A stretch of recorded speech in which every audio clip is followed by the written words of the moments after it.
A 62-year-old man with a slight limp walks into a busy medical clinic. He wears casual clothes and diabetic-friendly shoes, his expression showing concern as he checks in at the reception desk.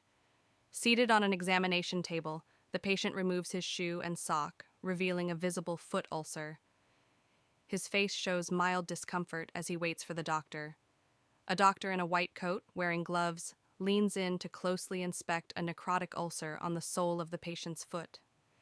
The wound has yellowish discharge and red inflamed edges. Standing beside the doctor, a nurse holds a clipboard, carefully documenting the patient's symptoms and medical history while occasionally glancing at the wound. The doctor gently presses a thin monofilament against different areas of the patient's foot sole. The patient looks down, unaware of some stimuli, indicating neuropathy.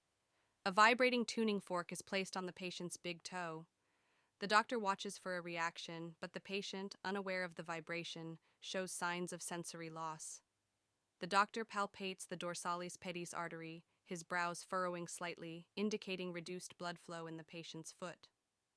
A close-up of the foot reveals dry, cracked skin, calluses, and discoloration, characteristic of diabetic neuropathy.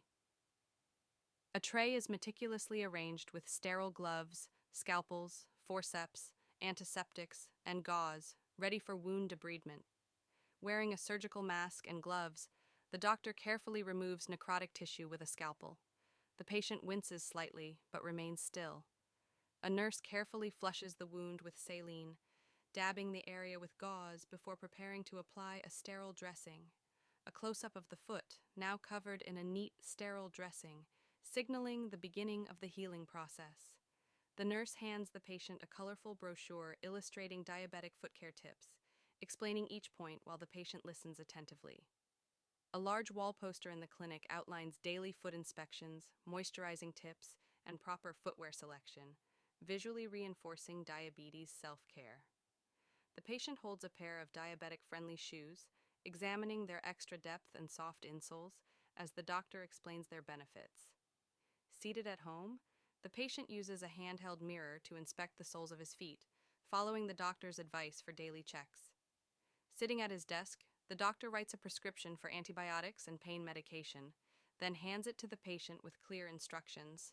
At the clinic's reception desk, a nurse types on a computer, scheduling the patient's next wound care visit while confirming the date aloud. The patient, now wearing his diabetic-friendly shoes, carries a small bag with prescribed medications and wound care supplies, heading home with a sense of relief.